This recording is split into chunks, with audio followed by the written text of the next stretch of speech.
"Get the cleaning lady in here now." The voice of Julian Croft sliced through the silence of the boardroom. The construction magnate believed he controlled everything within that glass skyscraper. But that order, delivered with a contemptuous smirk, wouldn't just be the start of a humiliation. It would trigger his own ruin. The woman he was about to publicly ridicule held a secret capable of obliterating his empire. A few yards away, Eliza Vance looked up from her cleaning cart, startled as the head of security called her name. Without understanding why, she felt the weight of every stare as she walked into the executive suite. The 50th floor boardroom was an aquarium of power. Its glass walls revealed the city sprawling below, a kingdom Julian Croft saw as his own. Seated around a black mahogany table that reflected the ceiling like a dark pool were the investors, men and women with impassive faces, and his team of architects, all wearing nervous smiles. Eliza entered this silence. Each step of her rubber-soled shoes seemed to thunder against the Italian marble. Her grey uniform was a smudge of reality in a world of designer suits and expensive watches. The conversations died. The looks, first curious, then dismissive, followed her until she stood before Julian. He smiled, a gesture that never reached his cold eyes. "Eliza, so glad you could join us," he said, the false warmth in his tone sending a chill down her spine. "Gentlemen, ladies, this is Eliza Vance. She is absolutely essential to our operations. She ensures our offices remain pristine." A few of the executives forced low, complicit chuckles. Julian walked over to the massive interactive screen, displaying the blueprint of his latest project, the Titan Tower. "Eliza has a unique perspective on our company, a view from the ground up, so to speak. And I believe every perspective is valuable." He touched the screen, zooming in on a complex section of the structure, a knot of beams and ventilation ducts at the building's core.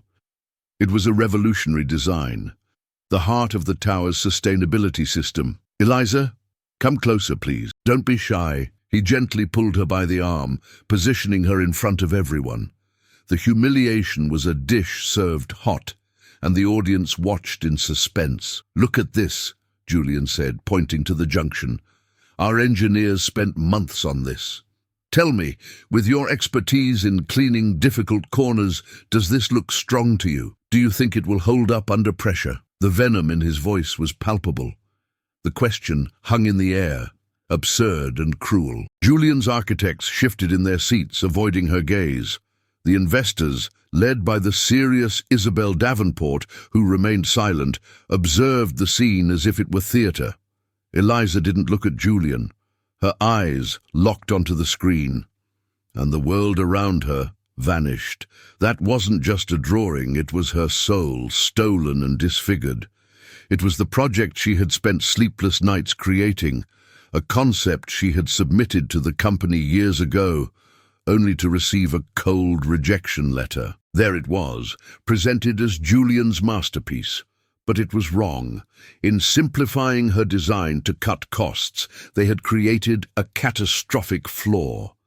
The very joint Julian pointed to with such pride, the precise focus of his mockery, was a structural time bomb.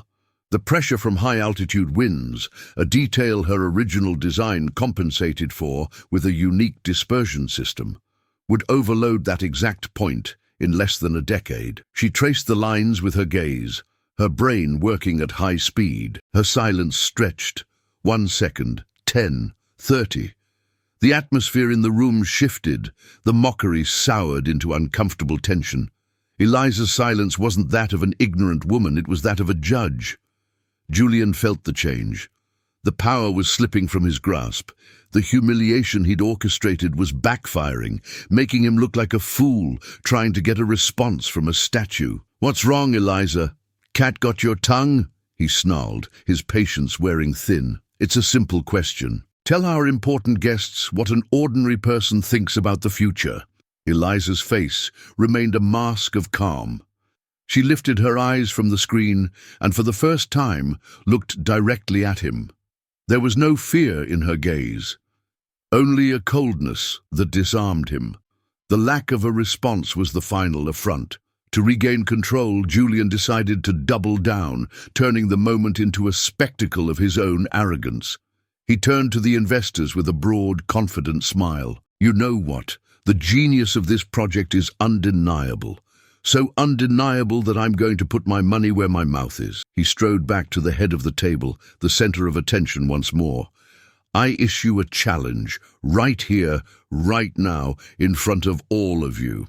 If anyone in this room," he paused dramatically, glancing at Eliza, "anyone can prove they understand this project better than I do, they can have the contract, the entire $500 million package." The room held its breath. It was a gesture of absolute power, a declaration that his knowledge was infallible. The investors exchanged looks. It was insane, but it was also the kind of confidence they liked to see. Julian smiled, feeling victorious. He had turned a moment of embarrassment into a show of force. He turned back to Eliza, contempt returning to his face. "Your contribution was illuminating, Eliza. Thank you. You can go back to your cleaning cart now." With a nod, he dismissed her. The security guards moved to escort her out. Eliza turned and walked toward the door with the same dignity she had entered with. She didn't look back. As the door closed, she heard the start of applause for Julian. A hollow, lifeless sound. They didn't know it, but they had just applauded the man who had signed his own death warrant. And she, the cleaning lady, held the pen. Eliza was already in the hallway when Julian's voice echoed again, louder and sharper. "Wait a moment." She stopped, not turning around. He appeared at the boardroom door, his face twisted into a mask of controlled fury. Her silence had eaten at him more than any insult. "On second thought, your attitude was an act of insubordination. I don't tolerate that kind of disrespect. Consider yourself fired. Clean out your locker and get out of my building. Now." The words were spoken for everyone on the floor to hear. Passing employees froze, staring at the floor. The humiliation once contained in the boardroom now spread through the air like a toxin. The security guard, an older man named George, who always greeted her with a "good morning," now wore a look of regret. "I'm sorry, Eliza," he whispered, as he escorted her to the service elevator. The ride down was silent, a mechanical hum that seemed to count the seconds of her old life draining away. They walked through the basement corridors, a labyrinth of pipes and concrete that was the polar opposite of the luxury upstairs. Other cleaning and maintenance staff averted their eyes, a mixture of pity and fear. They knew Julian Croft's wrath could fall on anyone. Her locker was small grey metal. Inside there was little: a pair of comfortable shoes, a worn old book about bridges and structures, and a faded photo of her and her father, both smiling in front of a small wooden house they had built together. She put the photo and the book in her bag, leaving the rest behind. There was nothing left for her there. George walked her to the back exit, handing her an envelope with her final pay.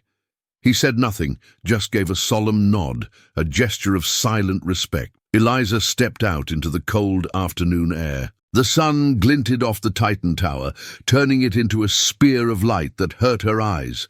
The city buzzed around her, cars passed, people talked on their phones, but to her it was all distant noise. She looked up at the skyscraper. Every line, every angle, every pane of glass was a word from a story she had written. Now the building stood as a monument to her defeat, a steel giant crushing her with its weight. There on the sidewalk, jobless, unrecognized, Eliza Vance was completely alone, an invisible architect in the shadow of her own creation. Did that scene of humiliation leave a lump in your throat? Did the image of her, alone on the street, break your heart too? If you believe that dignity is worth more than all the money in the world, type dignity in the comments. Let's show the strength of our community by supporting Eliza. The chilly avenue wind cut across Eliza's face, but it wasn't the cold that made her tremble. It was a memory, warm and smelling of sawdust, that transported her 15 years into the past, to her father's workshop. That place was her true home, Tools hung on outlines drawn on the wall, stacks of pine and oak were piled in organized corners, and the air was always thick with the scent of varnish and honest work. The golden late afternoon light streamed through a high window, turning the floating dust into gold powder. There, amidst the creative chaos, a 16-year-old Eliza hunched over a drafting table, her face smudged with graphite, her brow furrowed in concentration. Her father, Marcus, was a man of few words, whose hands spoke for him. They were large hands, calloused and nicked with small scars, but they moved with a surgeon's delicacy when working with wood. He watched her from across the workshop, a quiet smile on his face. He never rushed her. He knew his daughter's mind was a place of cathedrals and future cities, of structures that defied gravity. He saw her crumple another sheet of paper, a sigh of frustration escaping her lips. She was stuck on a weight distribution problem for the top of her dream tower. He approached silently, the smell of coffee wafting from the mug he held. He didn't look at the drawing, but at her. "When a pillar can't hold the weight, what do?" he asked softly. "I make it thicker, Dad, but it looks ugly, disproportionate," she replied, not looking up. Marcus took a sip of coffee. "Or you teach the weight to dance, to spread out, like the roots of an oak tree." Those simple words opened a door in her mind. Roots, dispersion. She grabbed a new pencil and began to sketch feverishly.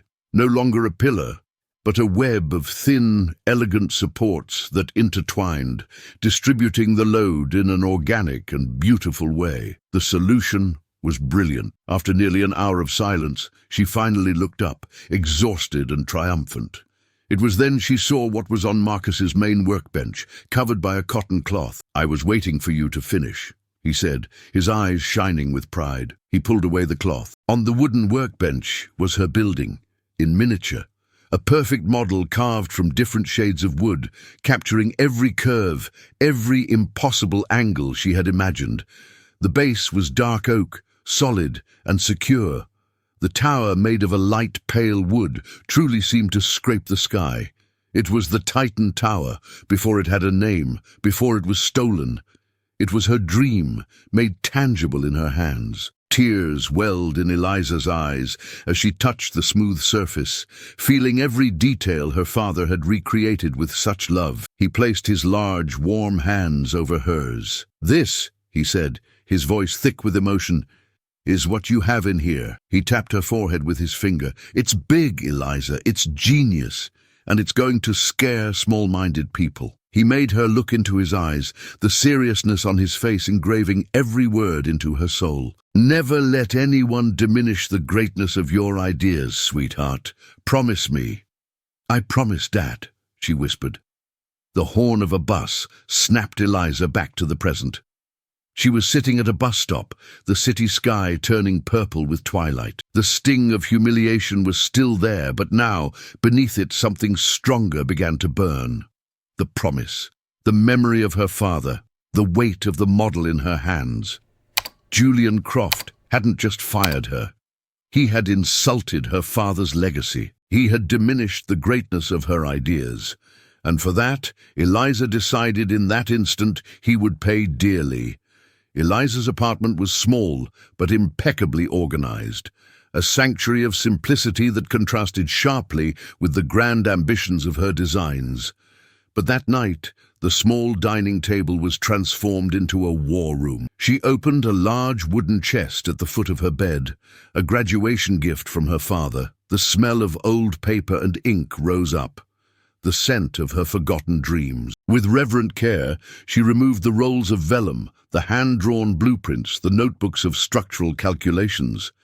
It was a life's work, the irrefutable proof of her genius. Spreading everything under the yellow lamplight, she traveled back in time. Every line, every note told the story of the Titan Tower, or as she originally called it, the Root Project.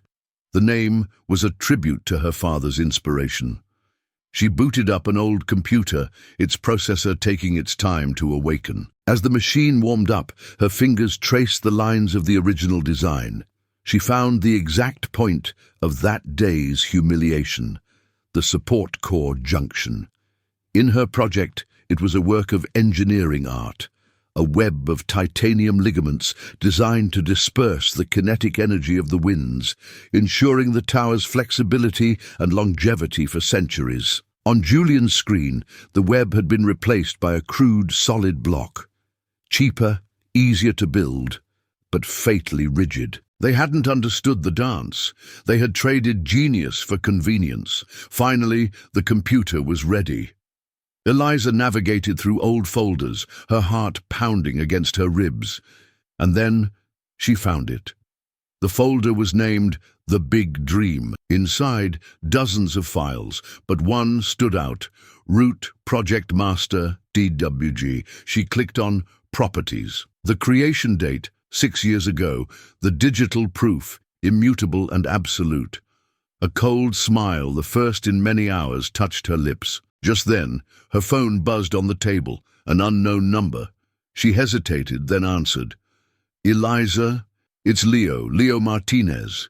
We worked together on the 12th floor a few years back. The voice was familiar.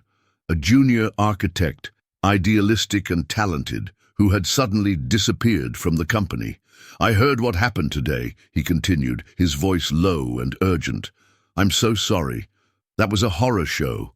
But I'm not surprised. Leo, what happened to you? She asked. The same thing that almost happened to you. I questioned things. I was assigned to the Titan Tower review team and saw the changes they were making to the original design. That support core. It was insane. I warned them it was dangerous. I was fired for insubordination the next day. I always knew the project wasn't his, Eliza. That level of vision.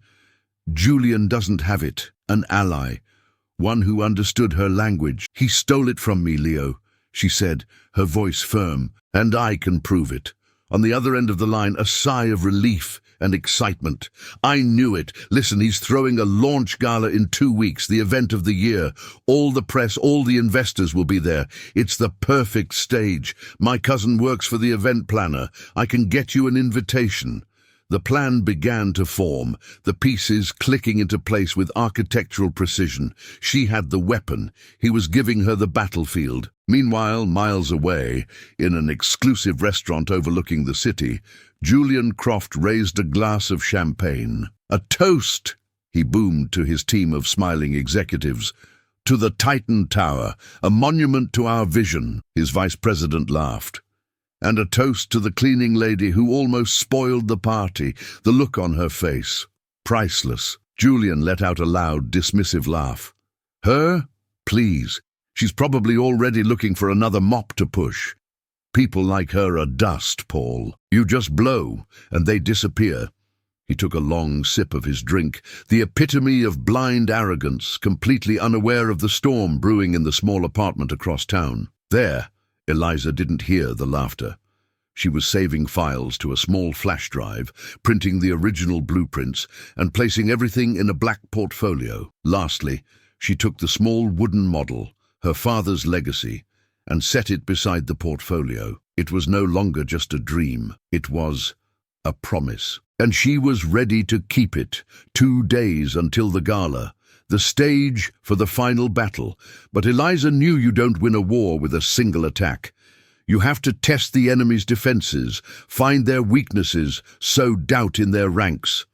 Her target was the pre-gala press conference, a smaller but crucial event. In a discreet coffee shop, far from Julian's eyes, she and Leo huddled over a laptop. Leo, with his contacts and inside knowledge, was the cavalry.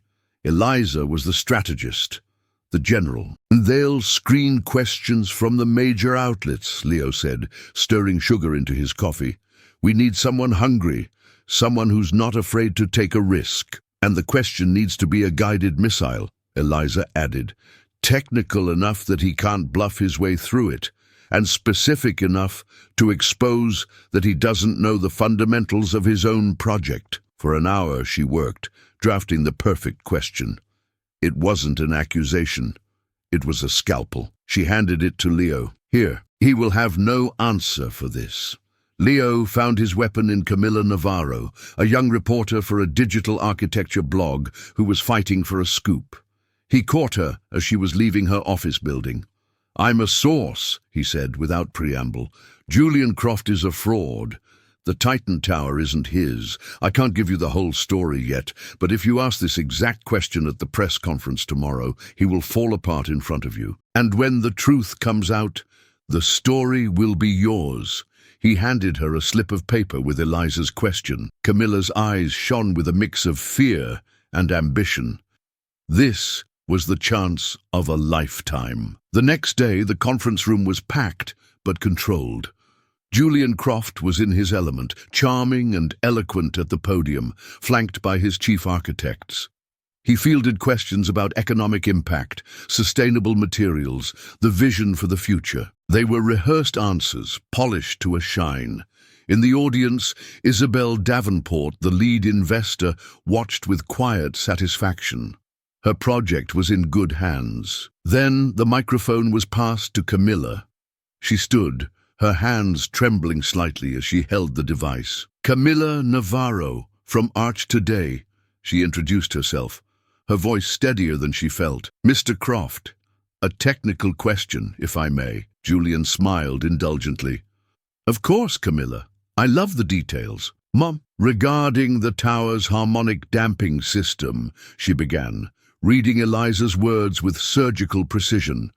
"What was the reasoning for opting for a solid steel core instead of a dispersion truss, considering the documented wind shear currents above 1,300 feet in that specific area of the city?" Julian's smile froze. A heavy silence fell over the room. The words hung in the air, full of technical terms that sounded like a spell in an ancient language. Wind shear, dispersion truss, harmonic damping. They were concepts that defined the soul of Eliza's project. To Julian, they were white noise. His eyes blinked. He glanced at his architects, but they were pale, as lost as he was. They had only simplified the design, not understood its essence. Panic began to bubble beneath his facade. A bead of sweat formed on his temple. "Well, Camilla," he began, his voice a pitch higher than usual, "that's an excellent question, very detailed. Shows you've done your homework." He was trying to buy time, shuffling papers on the podium that held no answer. "Our engineering team, which is, as you know, the best in the world, ran extensive simulations. And the unanimous conclusion was that the solid core approach offers an optimized robustness for the contemporary structural landscape. It's a matter of safety and forward thinking." The answer was a disaster.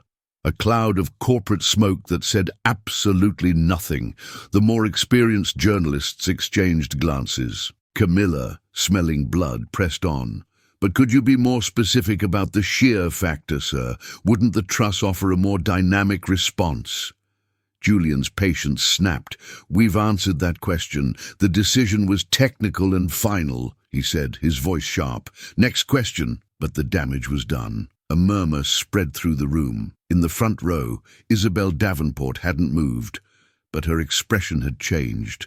The satisfaction had given way to a cold, penetrating analysis. She was looking at Julian no longer as a genius, but as a risk variable. In her small apartment, Eliza watched the live stream on her tablet. She saw the sweat on Julian's brow. She saw his look of panic. And most importantly, she saw Isabel's eyes narrow. She closed the laptop. The first crack had appeared in the Titan's armor. His foundation was more fragile than she had imagined. The stage was set. The imperial ballroom of the city's most luxurious hotel glittered under the weight of 1,000 crystals. It was the Titan Tower launch gala, and the country's elite were in attendance. Men in tuxedos, women in couture gowns, all holding glasses of champagne and speaking in reverent tones about the man of the hour. On stage, bathed in a blue spotlight, Julian Croft was savoring his glory. Behind him, on a giant screen, the golden logo of the Titan Tower pulsed gently, like a metal heart. He was at the peak of his speech, Eliza's stolen words sounding grand in his mouth. "Because a building is not just steel and glass," he proclaimed, his voice ringing with false passion. "It is a legacy. It is a symbol of what we can achieve when we dare to dream big. And this dream, this legacy, I share with all of you tonight." He raised his glass, ready for the toast that would seal his victory. That's when the double oak doors at the back of the ballroom swung open. A beam of white light cut through the dimness, silencing the guests' murmur. Every head turned. At first, they saw only a silhouette against the light. Then she stepped forward, and the room gasped. It was Eliza, but not the cleaning lady in a grey uniform. The woman who entered the ballroom was a vision. She wore an emerald green dress, a cascade of silk that seemed alive, moving with fluid elegance with every step. The fabric caught the light from the chandeliers, shimmering like a river of jewels. Her hair was swept into a simple, sophisticated bun, and on her face there was no trace of fear or hesitation, only a glacial calm. Recognition spread through the crowd like a shockwave. Whispers erupted. "It's the cleaning lady.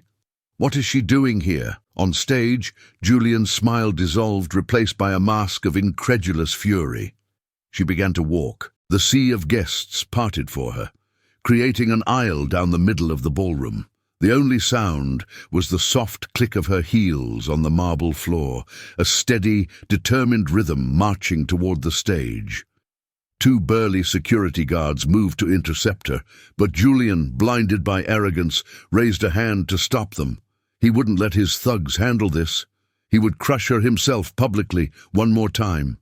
It would be the final act of his triumph. Eliza ascended the stage steps, completely ignoring Julian's presence.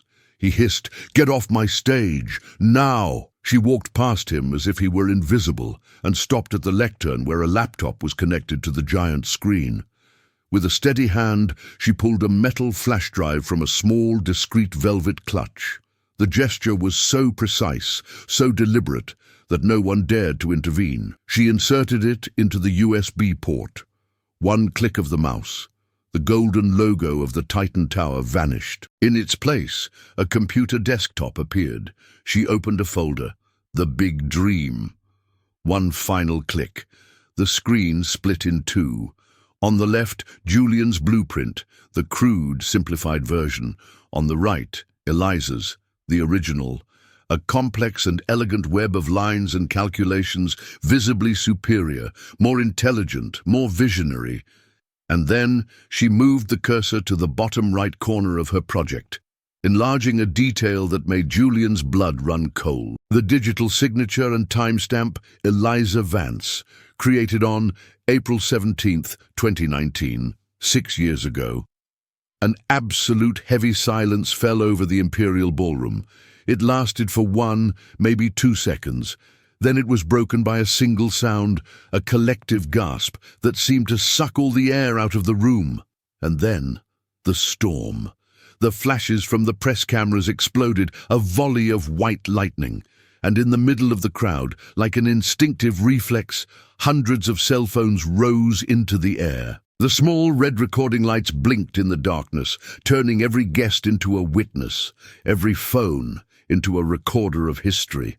The proof was public, irrefutable, and being broadcast live to the world. Frozen on stage, Julian Croft looked at the screen, at Eliza's calm face, and at the forest of cell phones judging him. His legacy was no longer a dream. It was a crime scene. The silence in the ballroom was so thick you could cut it. Julian was paralyzed, a monument in an expensive suit under the glare of the flashes. It was Eliza who broke the spell.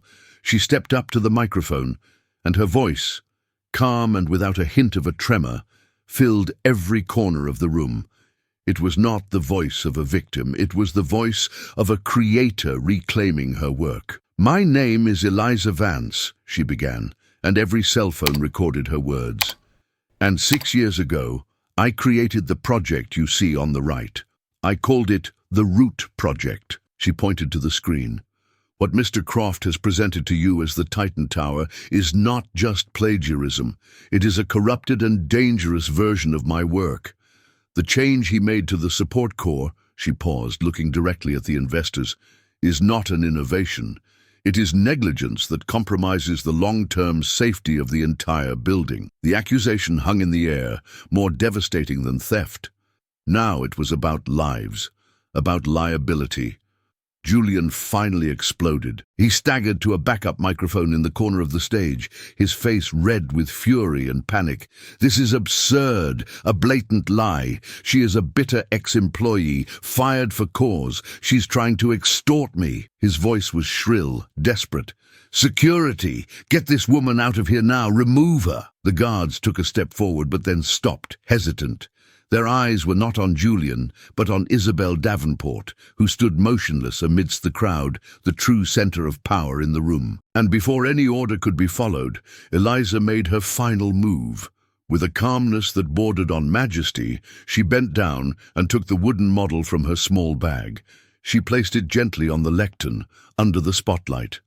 The press cameras zoomed in violently. On the giant screen, the image of the object appeared in high definition, her father's masterpiece. Every detail, every curve, every joint was a perfect echo of the original design shining beside it. It was no longer a digital file. It was the soul of the project, physical and undeniable, carved from wood and love, that broke the last barrier of doubt. That model could not have been faked. It had history, it had truth.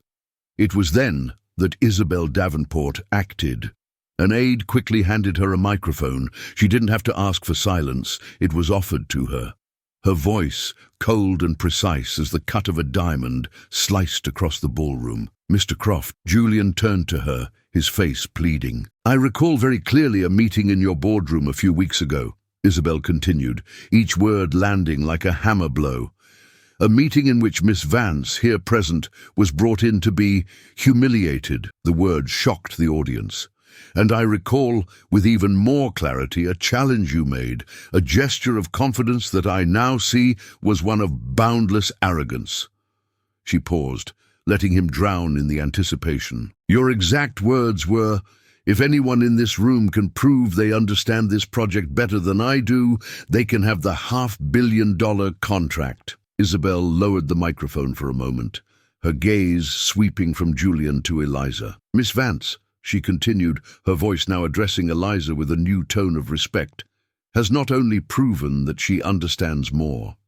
She has proven that the soul, the mind, and the authorship of this project are hers, and hers alone." She turned back to Julian, her face a mask of icy contempt. "Therefore, on behalf of the investment board of Davenport Capital, the contract with Croft Construction is officially revoked. Our entire stake in the project is suspended, effective immediately. Our lawyers will be in touch with yours tomorrow, and," she added, "the mercy blow, we will be in touch with Miss Vance to discuss the future." The sentence, delivered, public, brutal. The air rushed out of Julian's lungs. He took a step back, his body seeming to shrink inside his expensive suit. The power had abandoned him as quickly as a lightning strike.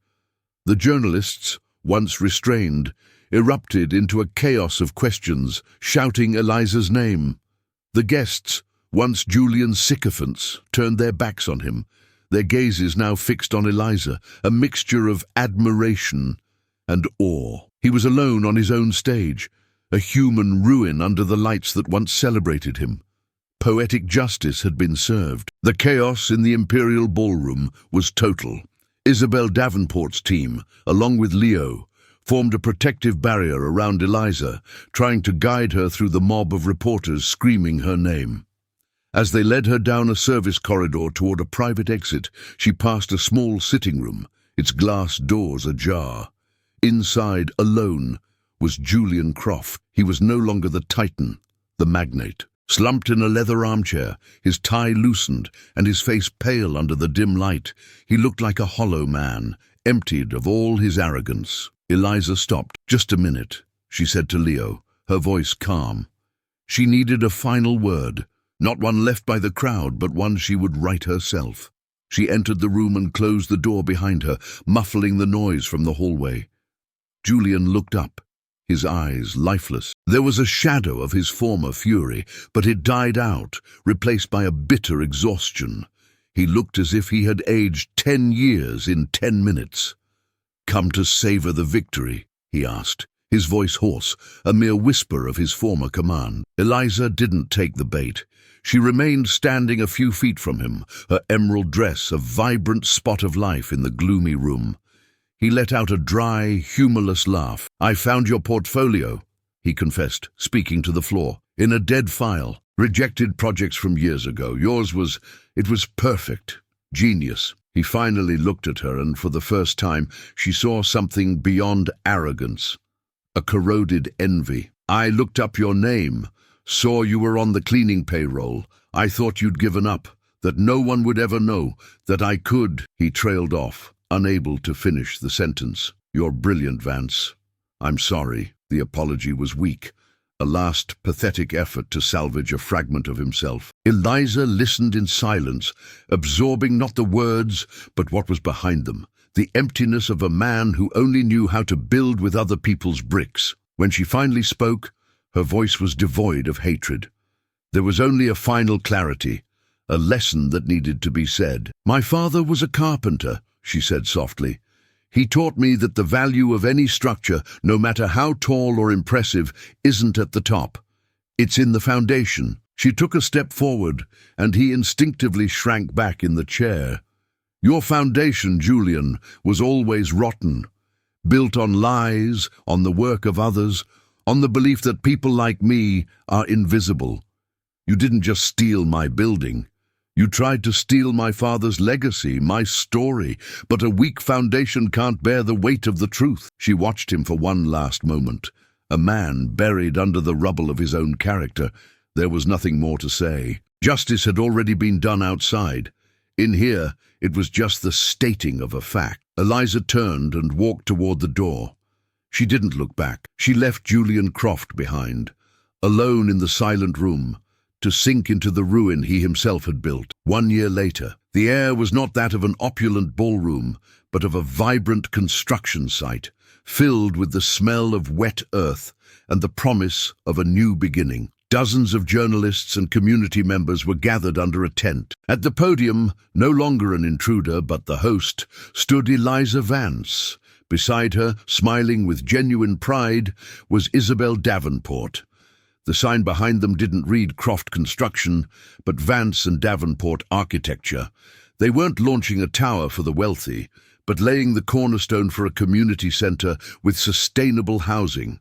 Eliza spoke with the same calm as before, but now her voice carried the authority of accomplishment. She gestured to the plans of a project that served people, not ego. And next to her notes, small but solid, rested the wooden model her father had made. It was no longer hidden in a chest, but there for all to see, a symbol of a foundation built with integrity. On a nearby press monitor, a news story played silently, the image of Julian Croft, thinner and gaunt-faced, walking into a courthouse. The headline below read, "Fraud trial of former construction magnate enters final phase." "Every structure begins as an idea," Eliza said, concluding her speech to warm applause. "But it only stands if it is built with truth." Her eyes turned to the small wooden model. She touched its smooth surface with her fingertips, a silent gesture of gratitude. Her father's legacy was no longer in the shadow of a stolen skyscraper.